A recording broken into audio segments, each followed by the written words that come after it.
ଆଜି ଗୁରୁବାର ଥିଲା, ସେଥିପାଇଁ ଖାଇବାରେ ମୁଁ ବନେଇଥିଲି ଭାତ, ଡାଲମା, ସଜନା ଶାଗ ଆଉ ପାମ୍ପଡ଼। ଲଞ୍ଚ ସରିଗଲା ପରେ ମୁଁ ଟିକେ ଅଳତା ଲଗେଇଥିଲି।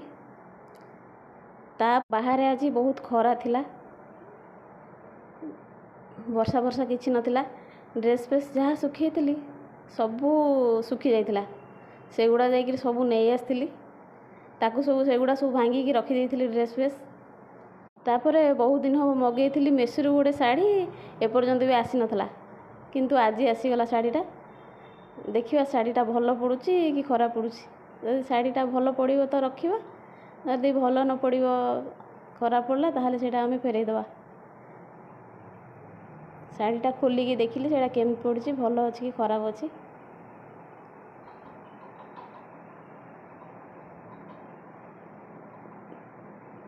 ବାଏ ବାଏ ବନ୍ଧୁମାନେ, ଜୟ ଜଗନ୍ନାଥ।